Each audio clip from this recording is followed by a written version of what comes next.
Selfie എടുക്കുന്നവരെ ഇനി ഉടനെയൊന്നും കുറ്റം പറയാൻ നിൽക്കണ്ട. കോഴിക്കോട് സുമംഗലി കല്യാണ മണ്ഡപത്തിൽ വെച്ചെടുത്ത ഒരു സെൽഫിയാണ് ഒരു കള്ളനെ കുടുക്കിയത്. ജീവിതത്തിൽ ഇങ്ങനെ ഒരു പണി കിട്ടിയ ആദ്യത്തെ കള്ളനും മക്സൂസ് ആവും.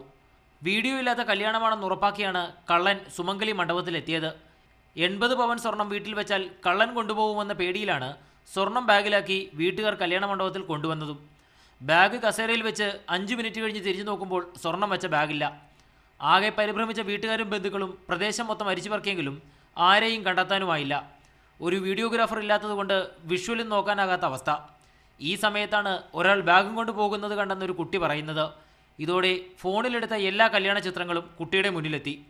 ഇങ്ങനെ എത്തിയ സെൽഫികളിലൊന്നിൽ കുട്ടി കള്ളനെ തിരിച്ചറിഞ്ഞു. സെൽഫിയുടെ പുറകിൽ പതുങ്ങി നിൽക്കുന്ന കള്ളൻ. കള്ളനെ മനസ്സിലായതോടെ പരാതിക്കാരി ജിന സ്റ്റേഷനിലെത്തി പരാതി നൽകി. കള്ളനെ കൊടുക്കാൻ പോലീസും ഹൈടെക്കായി. കള്ളൻ്റെ പടം വാട്സാപ്പ് ഗ്രൂപ്പുകളിലും ഫേസ്ബുക്കിലും പ്രചരിപ്പിച്ചു.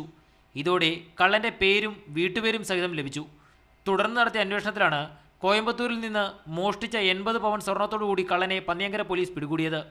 കൊടുവള്ളി സ്വദേശിയാണ് കല്യാണക്കള്ളൻ മക്സൂസ് ഹനൂക്ക്.